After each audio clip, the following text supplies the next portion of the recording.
a moment with nature. A brief time with a mind fascinated by the natural world. January Omnibus, all of January in one go.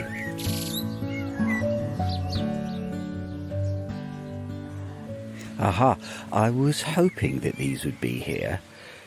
These are the first shoots of a clump of wild daffodils. It's a clump I know quite well because they reliably come back each year, and I've seen them, I think, now for at least 10 years, every year without fail. And they are these delicate little wild daffodils that grow in profusion in many different parts of the country. In fact, they were probably the daffodils of Wordsworth's famous Host. But they always bring a little bit of hope. It's 2nd of January. It's actually a lovely sunny day. We're having a little bit of calm in between, well, the sort of expected wet and windy weather of this time of year. And I always look for these, and they weren't there 2 days ago, and now they are.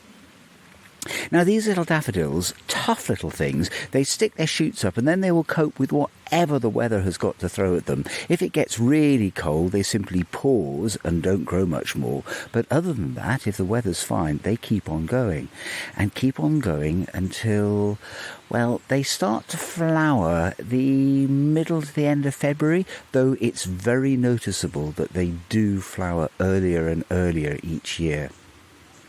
But for me, they're a real symbol of the new year, and I've seen them at this spot every new year, round about this time, as I said, for about the last 10 years or so.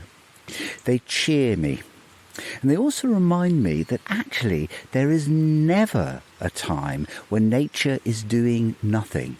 Even when it looks as cold and bleak outside, there's always a flurry of a wing beat as a little wren or a sparrow goes past. And underneath the ground, the plants are preparing for spring. Some, like the big trees, the big deciduous trees, they are pretty quiet. They're hanging on. It'll be a while before they start to grow. But some of the other plants that rely on getting a head start before the trees put out their leaves and cover everything, some of these are already starting to go. And in a few weeks' time, I would expect to see the tips of bluebells starting to appear. Again, they won't flower for a while, but they do appear much earlier than you might imagine. So if you're out and about in the woods, or out and about anywhere in the countryside, or even in the cities, look in those little nooks and crannies, and you'll find little things just starting to poke their heads out as another year begins.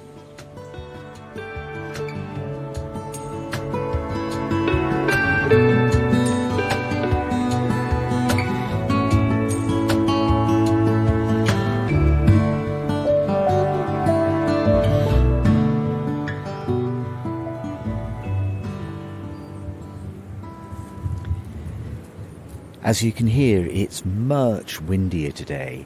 It's a bright blue sky, but those clouds are doing the classic sort of high-speed dash across the blue.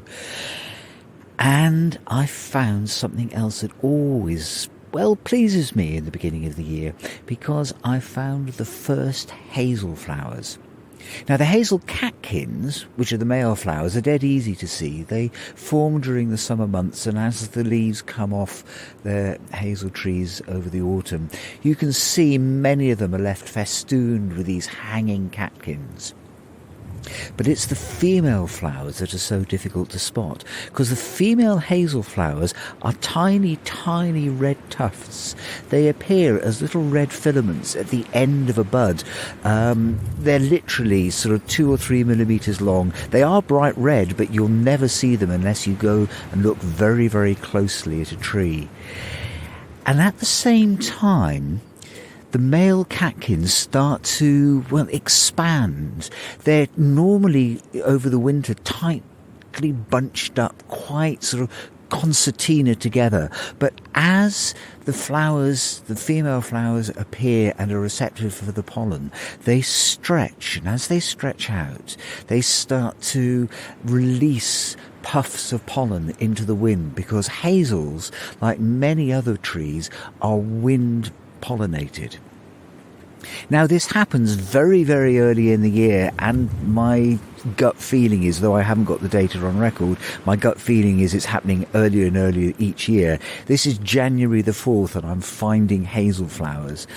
But this makes sense to pollinate before the leaves come out, because the flowers are tiny and relying on capturing a few grains of pollen blowing past. And if there are loads of leaves in the way interfering with this, they may well not get the pollen they need. And my suspicion is this is a standard evolutionary adaptation for making sure that they get pollinated as efficiently as possible.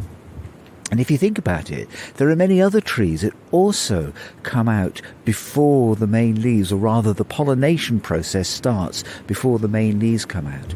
Many fruit trees, cherry trees in particular, flower before the leaves start to form. And again, this makes perfect sense because they want to attract the insects, the early insects in the year. And those insects are going to be able to spot the beautiful cherry flowers much more easily than if they're all hidden by leaves. So the succession in which plants do their flowers and their leaves, and trees in particular, is really important to evolution.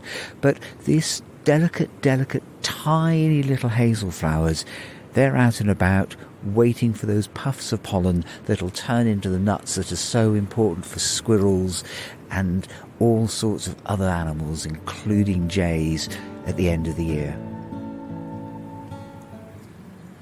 Got a brief patch of shocking blue sky at the moment, and I'm standing watching an ash tree. No leaves, of course, it's far too early in the year, but it's a big ash tree, and just watching the way its branches move in the air. And you can see so clearly the pattern, the way the branches go up, or the trunk goes up and then splits into smaller branches, then smaller branches. And right at the tip, it's like, and this is a bit of a cliche, I do know, but it really is like the tips of the tree are painting the sky. And there's some wispy clouds each side, very high clouds, rather streaky clouds, which means changeable weather is on the way, but we've known that. We've been living in changeable weather for the last couple of weeks or so. But I just love watching the trees. They bend and they're flexible, and that's part of their strength, because if they didn't bend, they just crack and blow over. Oh, you can hear that. That's a puff of wind. And that same puff of wind is getting the tops of those trees to move back really quite a large distance.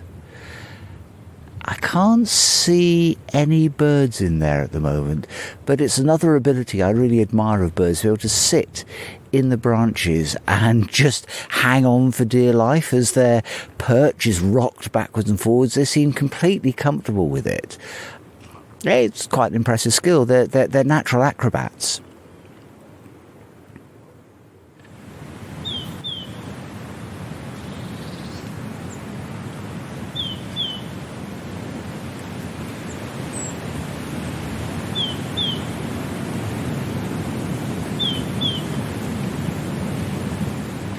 That's a great tit.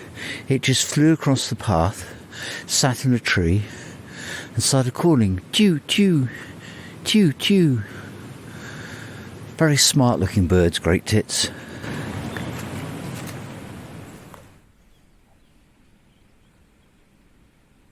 I've come outside after yet another heavy shower has been through. It's January the 8th, and we've had rain after rain after rain over the last couple of weeks, and it's seriously wet. You can possibly hear there's a stream running in the background, and as I walk over the ground here, like this, you can definitely hear a good bit of sogginess going on, and that was ground only in August that was absolutely baked hard. So our countryside has been transformed from arid, dry, caked mud to a very wet, very soggy environment. But this wasn't the only thing that's happened this winter. At the beginning of December, there was a very, very cold period, lasted quite a few days, and I know it got down to at least -8 degrees where we are, quite possibly colder. And there was no snow, so any plant that was around at that time would have experienced the full force of the frost, because snow often protects plants if it's lying. And I'm just standing now over a couple of really rather intriguing looking plants. One of them is a Michaelmas daisy. It's a rosette of leaves against the ground, and the other one right next door to it is a creeping thistle. Now, the Michaelmas daisy looks absolutely fine. It's not growing very much. It's the middle of winter. You wouldn't expect it to, but it looks absolutely fine. But the thistle, wow, that's brown, very, very dead. And that happened when the frost came. And there are a few other plants like that around the place. Lots and lots of thistles have been killed. There have been lots of nettles, but the brambles seem to be fine, and the grass is fine, and there are some reeds down by the water that seem fine, and some ferns are fine, and other ferns that are, well, completely gone. And it's very clear that some plants are adapted well to very cold weather or surviving cold periods, and other plants just give up. And there's a lot of different things that go into that, because the thistle, the creeping thistle, has actually got lots of roots underground, full of nutrients and full of food, ready to go as soon as the spring comes. And as many farmers and many gardeners know, they will creep and be a major weed. But they don't like heavy frost. The Michaelmas daisies, on the other hand, have adapted to heavy frost, and they've almost certainly adapted in a way that many other plants have adapted. They've developed antifreeze. Water is a really weird material. It's essential for life, but it's one of the very, very few liquids that actually expands as it freezes rather than getting smaller as it freezes, which means that water crystals, as they form, can be really powerfully pushing out on whatever they are on the inside of. They can break rocks. You get water going down to cracks, you get freezing, the water expands, and it can break rocks, and is one of the major causes of weathering. But it also, if it freezes inside a plant cells, they will expand and rupture those plant cells and cause a great deal of damage, kill the cells effectively. So there are many plants that evolved antifreeze that disrupt the growth of ice crystals. And if the ice crystals, even if it gets down to -10, 15, -20, can't form, then they can't expand, and while the cells won't be doing very much at that temperature, they haven't been broken open and haven't been killed. And so, looking around me now, I can see there's some dock leaves that have survived. There is plenty of grass that survived. There's some buttercup that survived. There's a whole range of different plants that are just sitting there quietly benefiting from the fact that they have some form of antifreeze in their cells that has stopped them from dying in the heavy, heavy frost. Obviously, there are temperatures we go down to that will kill everything. You know, the -70s, -80s, -90s you get in the Arctic and the Antarctic. But on the whole, in this country, there are many plants that are adapted well, just with enough antifreeze to prevent them dying when the heavy frosts come. And the heavy frosts are even important, because there are many seeds that need a cold period in order to germinate.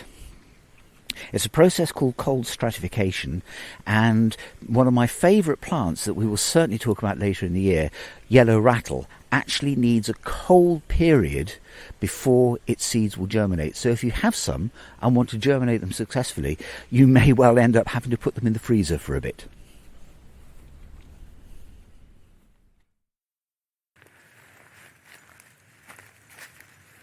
Hang on a second, dogs, I just want to have a look at this. This being a couple of arum lilies. They've got three names: arum lilies, which is basically the family they belong to, and they're also known as cuckoo pint. I confess I don't know why. And lords and ladies. This is apparently after their berries, because in the late summer, early autumn, you see these sticks sticking out of the ground, just a green stick about half a centimetre across, and at the top of it is a clump of bright red berries, which are the berries of the arum lily, and they, at least my grandmother told me, are called the lords and ladies.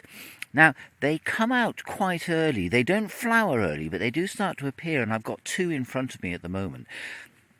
They are one of my favourite plants. They've got lovely spotted leaves a lot of the time. Not everyone, but a lot of them have got really nice spotted leaves. But they do this most incredible trick. I won't talk about it now. I'll talk about it when the flowers are actually out. But they have a really neat trick. Basically, I'll just give you a bit of a teaser perhaps. Basically, they capture flies and trap them overnight in order to make sure that they get pollinated.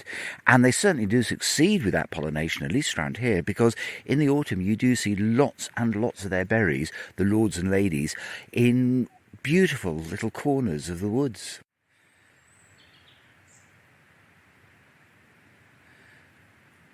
I'm standing in the woods just listening to hear what birdsong I can hear, and I heard a robin, heard alarm call of a blackbird a moment ago, but just a few seconds ago I heard a chirp, and it was a woodpecker, a greater spotted woodpecker, that's flown up into the tree just to my left. I can see it running up a branch, pecking, tapping gently.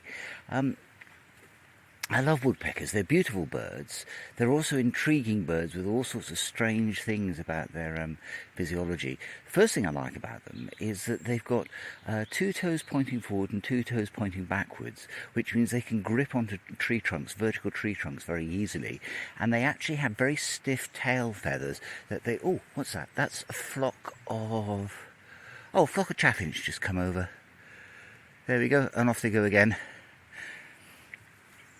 But the woodpeckers, they've got very stiff tail feathers, and they can rest back on their tail feathers to give them plenty of time to look for all the grubs that they're searching for underneath the bark of trees. They've got a very nice little call, little chirrup, and of course the greater spotted woodpecker is the one that you hear drumming. In fact, you can hear it drumming right at the beginning of the podcast. That's the sound I recorded a while back of actually a pair of greater spotted woodpeckers sort of having a drum battle. One's drumming in one place and then the other's drumming slightly different tempo. Oh, there it goes, flying over me again. Very characteristic dipping, swooping flight. And it's landed up there. Oh, another one's come to join it. So there are actually two. No idea where they're potential mates, whether they're potential rivals, or, dare I say it, just friends, though I think that's a touch anthropomorphic. But again, I love just standing... Oh, and there is 4, 5 long-tailed tits just flown past as well. Yeah, seems like the bird life is beginning to wake up a bit after, well, so far only a briefly cold but very, very wet winter.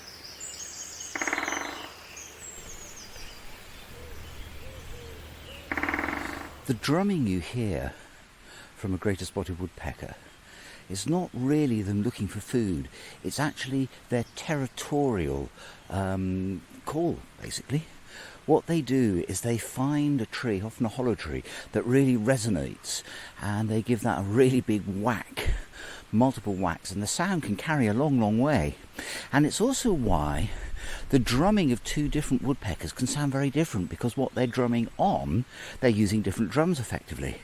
Now, I've never heard it myself, but I have heard tales of them finding metal posts to drum on, which I imagine would give a fairly spectacular sound, though I'm not entirely convinced it would do much good for their beaks.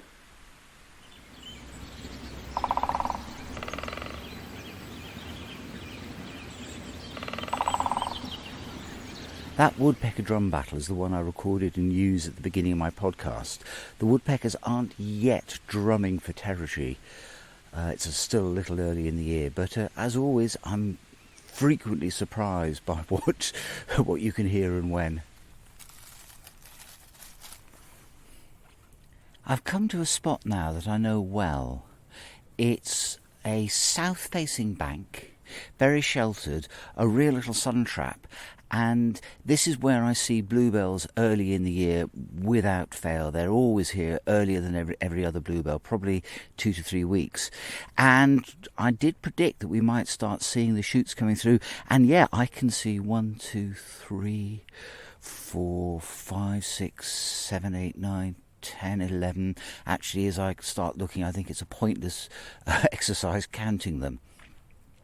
But these are the bluebells coming up. They're not going to flower for a while, but the plants themselves are putting the leaves above the ground. And in this spot, it's sheltered and warm, and those few degrees can make a big difference. It's a real little microclimate, and I can always see bluebells here early. Now, I do this walk, and I know this spot very well, and some people might like adventure and new things all the time. I actually get a sense of adventure from seeing the changes and what happens in the progression in places I know very well. Like, I know these woods, the area around where I live, extremely well now, and I know if I come here, I'll find bluebells. There is a great deal of pleasure to be got from knowing nature or a particular patch of nature extremely well, and this is one of the major things that I enjoy about coming on this walk. I know it really, really well.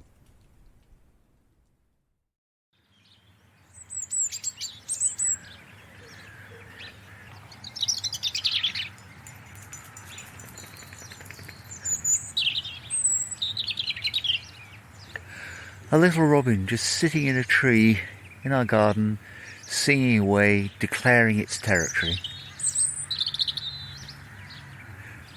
One of the few birds you can hear singing all year round.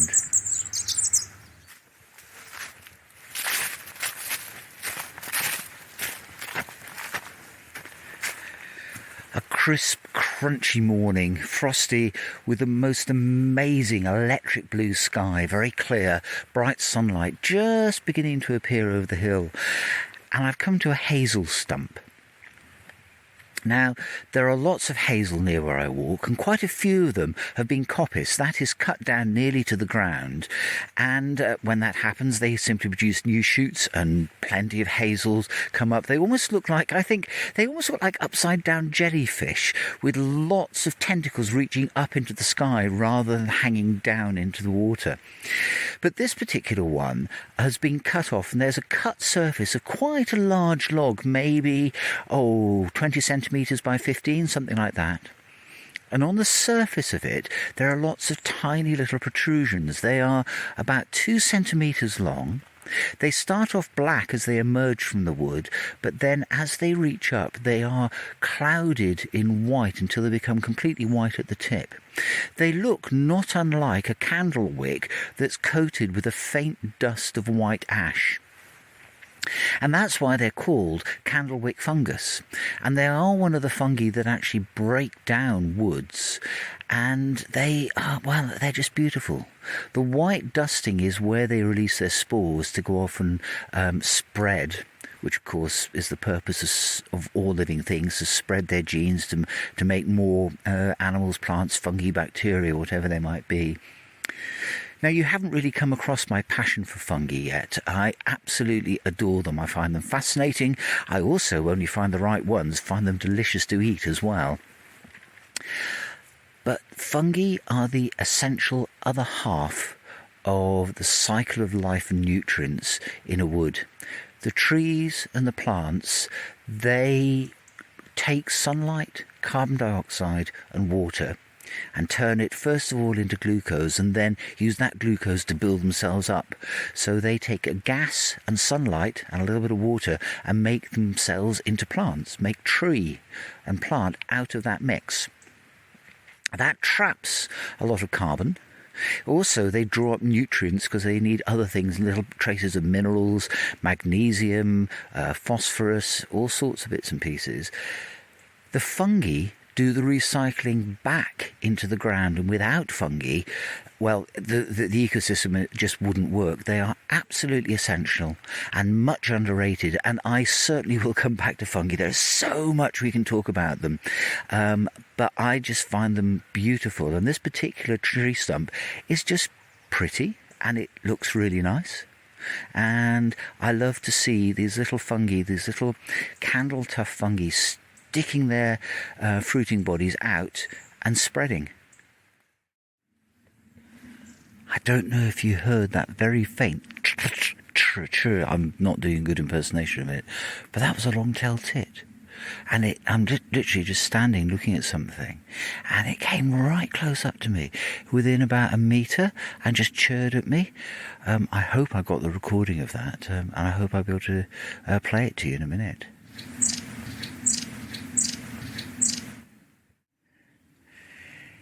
It's time, I think, to talk ivy berries.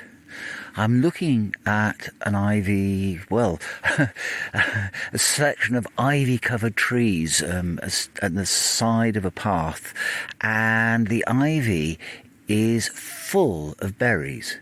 Some of them are green, and some of them are dark purpley black. And Ivy's really, it's got a clever trick up its sleeve. Now, ivy, like all plants, produces flowers that are pollinated, and then its way of distributing seeds is to wrap its seeds in nice juicy berries that the birds will eat and spread elsewhere, and the seeds will come out of the backside of the bird with a nice little bit of fertilizer with it ready to go, and a long way away from its parent. It's a standard trick many plants use. But ivy does something a little bit different. It has flowers in the summer and the berries set, and then in the autumn you see clusters of green berries sitting on the ivy branches, but they just stay sitting. They don't change colour. They don't ripen. They don't actually ripen until the late winter, early spring. And they are one of the very few fruits or berries that actually ripen after the winter rather than in the autumn. And it's a rather neat evolutionary trick if you think about it, because first of all, it's providing lots of food for the birds in the harsh late winter, early springtime.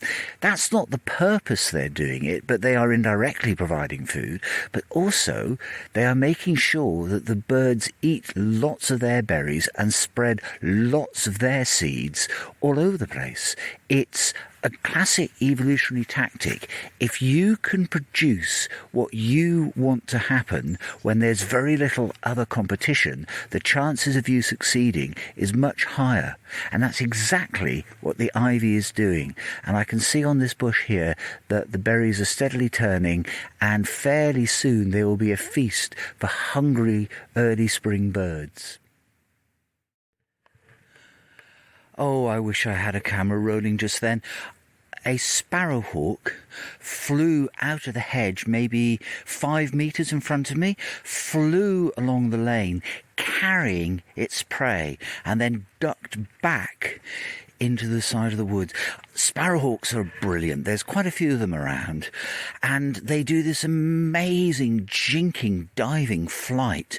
They've actually got quite short wings relatively, and are highly manoeuvrable, have got a big long tail, and they are evolved to hunt in woodland where they duck and dive and weave in and out of the trees chasing their prey. And you do see them sometimes, particularly when you're driving around narrow country lanes that are built up on each side. You'll see them come flying down into the lane, and they will fly in front of the car, bobbing low backwards and forwards, and then up and over the hedge and away again. But that's happened to me on quite a few occasions, and you know, for 4, 5, 6 seconds you're driving 30-35 miles an hour with this amazing bird of prey flying as fast, if not faster than you in front, just jinking and diving and showing off its aerobatic skills. That was really quite a spot, actually. I'm really excited by that. It's only the 19th of January, but it's really busy. There's lots of things going on. The idea that we're in the winter where nothing happens, well, I found a lot today.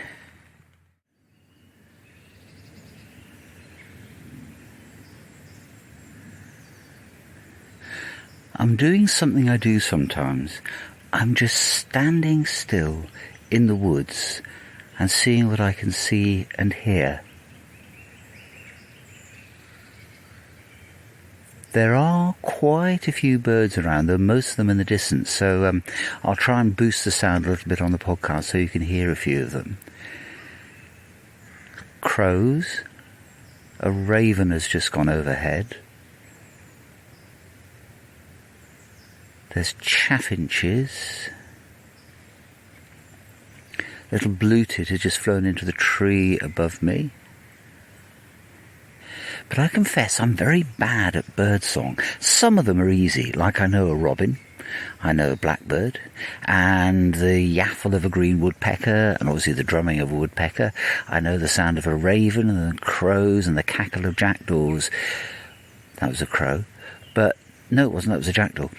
But they're the little ones, the little warblers that are small and often brown and hard to spot, I find are really tricky. And to be honest, the only way I've actually found to learn them is to go out and watch and see if I can spot the bird that's making the sound and actually watch it with its beak open. In that way, I've learnt great tits, I've learnt chiff-chaffs, I've learnt blue tits, I've learnt wagtails and long-tailed tits, which I love. There are flocks of long-tailed tits around here. But there's still plenty more that I've got to learn, because you see blackcaps, you see goldfinches, greenfinches, a huge variety of birds. They're not at their peak yet. They've still got a little way to go before they all start singing. But the best time to come and see if you can spot birds and work out which ones are making which noise is between now and about April, May, because they're easier to see in the trees when there's no leaves on them. The bare branches of the trees are much easier to spot. By the time the leaves are out, these little things are very adept at hiding, and I find them very, very hard to watch. But there has been a lot of bird activity, and I look forward to it starting up even more.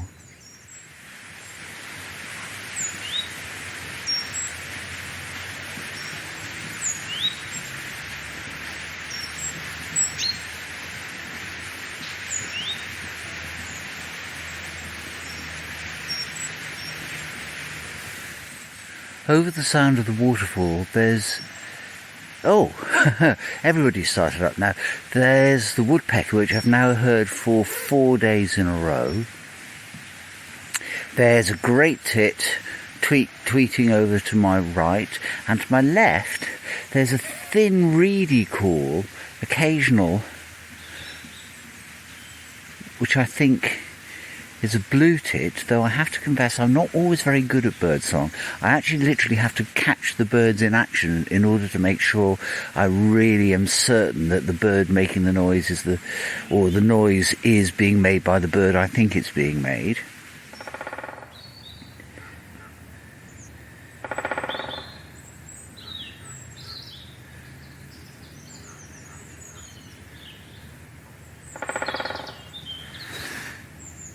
Now that's what I call a woodpecker.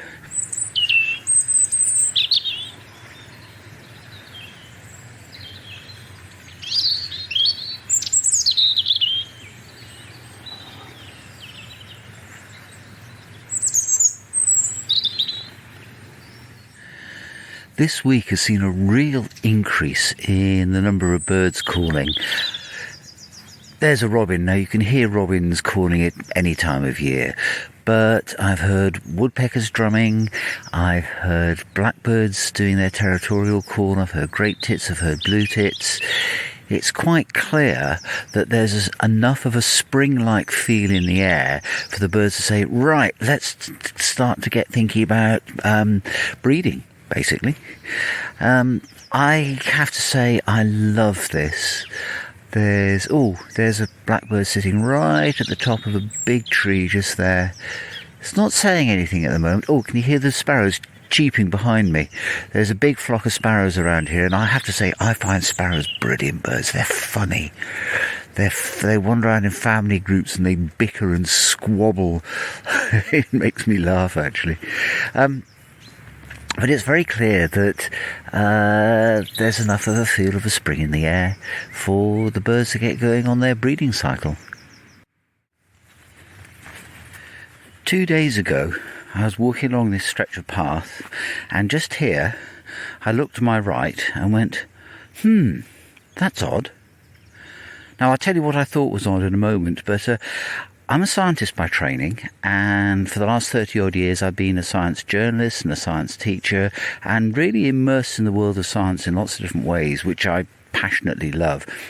And I've always maintained the most interesting and important words in science are, that's odd, because that means there is something worth investigating. So let me just walk down through, the broken branches on the wood floor, lots of bright green moss, various bits of brambles, and come and talk about what I found. It's a plant I've not seen before. I think, to be honest, it's a garden escapee. I don't think it's native. But what's intriguing me about it is how on earth I could have missed it. Because it's not a little discreet thing just sort of hiding away amongst all the other forest or woodland floor plants. It's pretty big. It stands about 2.5 meters tall. About 1.5 meters wide, fairly sprawling. It's clearly an evergreen, and it's got some buds on it, and I'm really rather surprised I haven't seen it before, but it just goes to show there are always things to find, whether large or small. Now, I don't know what it is. It looks a little laurel-like, but not like a classic laurel. It's got large, elongated leaves, about 15 centimetres, 6 inches long, maybe a bit shorter. They are oval with very slightly serrated edges and a tiny little sort of point at the end. They're sort of rhododendron-like in the fact that they're all bright green at the moment, but they're definitely not a rhododendron. And in my defence, it is actually growing right in the heart of a hazel tree. So in the middle of summer, the hazel tree will be in leaf and it may not be so obvious. But it really is quite a big thing and quite a surprising thing to find.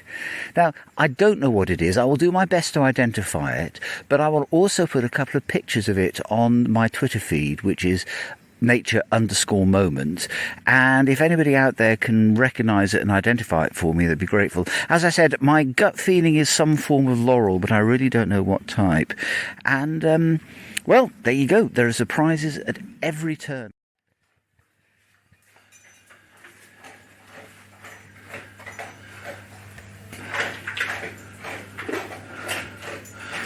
Well, it's Great Garden Birdwatch Day, and I'm starting first thing in the morning. I'm going to do my hour relatively early. In fact, so early the dogs are still eating their breakfast, which you can probably hear in the background. And we'll kick off with 2 great tits. Garden seems quiet this morning, as if the birds have all said, hang on, they're going to be looking out for us today, we better clear out. But I'm sure things will change.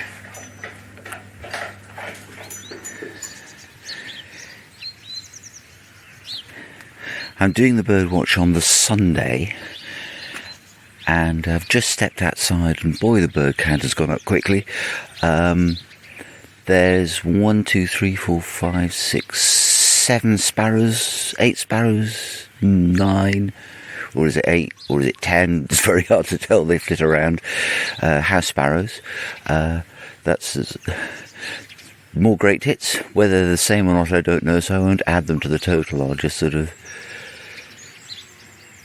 Then chaffinches, lots of blue tits, lots and lots of blue tits. Almost impossible to count the number of blue tits because they flit around so quickly. There's a blackbird sitting in the tree, not singing at the moment, but it's definitely there. there's the inevitable lesser spotted aeroplane. Oh, if these are going to fly over... Oh, redwings. Haven't seen redwings yet this year. Yet now, they probably don't count because they're just over the fence. But that's definitely a flock of redwings.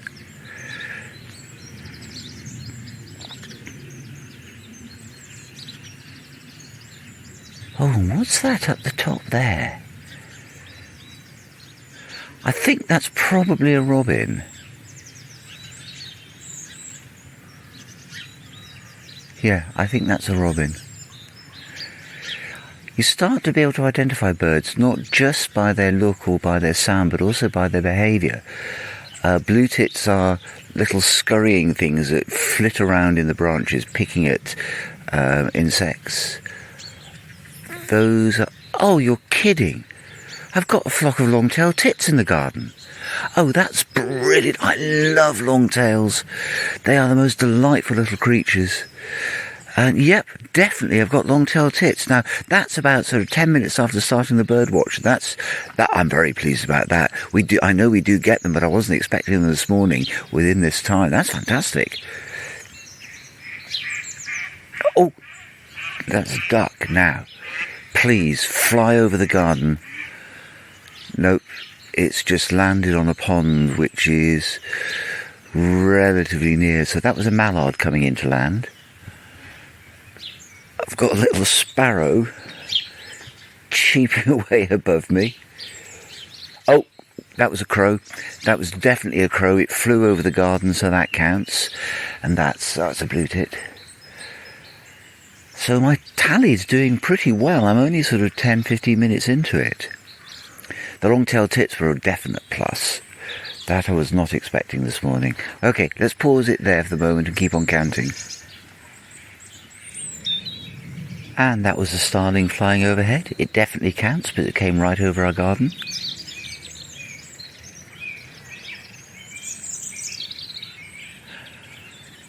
Oh, I don't know where it is, but I heard the chuck of a jackdaw a second ago.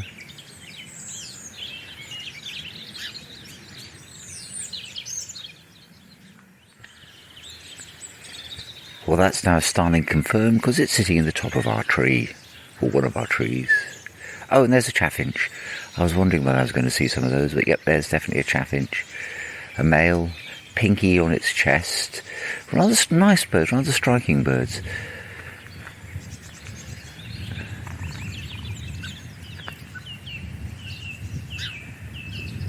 And the sparrows just everywhere, picking through bushes, picking through hedges, bickering with each other. I love the way they are.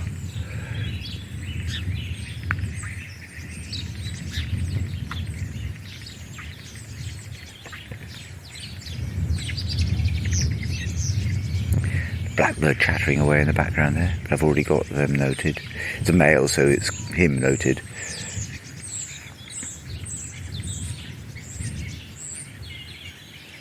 Another starling's come to join the starling, and a chaffinch and a blue tit have joined them as well. When I first started bird watching, I didn't realise quite how difficult it was because the birds move all the time. Of course they do, they're feeding and they move. And I've learned you have to just practice and practice. Now I can tell a blue tit from a distance. I can, just by the way it flies, I can tell sparrows. The bigger birds are easy, buzzard, crow, jackdaw, raven, those are all fairly straightforward. But the little ones, I know now how a sparrow behaves. I can see sparrows, well actually there's a couple very close to me at the moment. I can recognise a woodpecker's flight. I can recognise a starling. Starlings always seem to be in a hurry. They're rushed and they hang around in little flocks this time of year. And then, yep, there's another starling gone up to join the other ones up on the top of the tree. They definitely like being together. They're flocking birds. Oh, blue tit. And another starling going to join up with the other ones, and another one. They seem to know where they are and just congregate. And you see the other thing I was always surprised at is actually the amount of Oh, here comes a raven. Can you hear Kronk?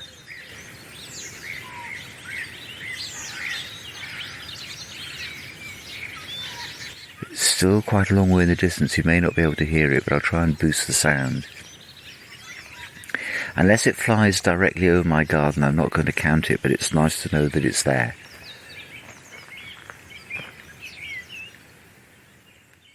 Well, that about wraps up the hour. I've done the bird watch.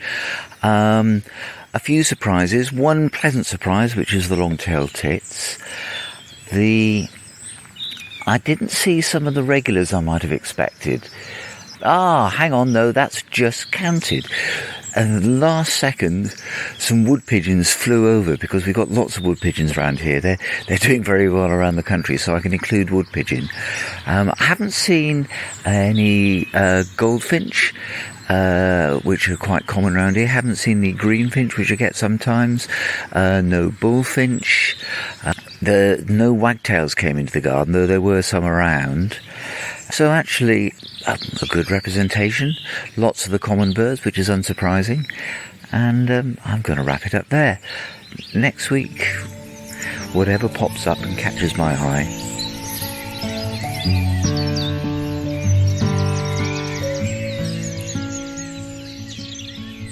The music was Nature Watch by Oleski, downloaded from Pixabay. The graphics were done by Dillis, and everything else was done by me, Toby Murcott.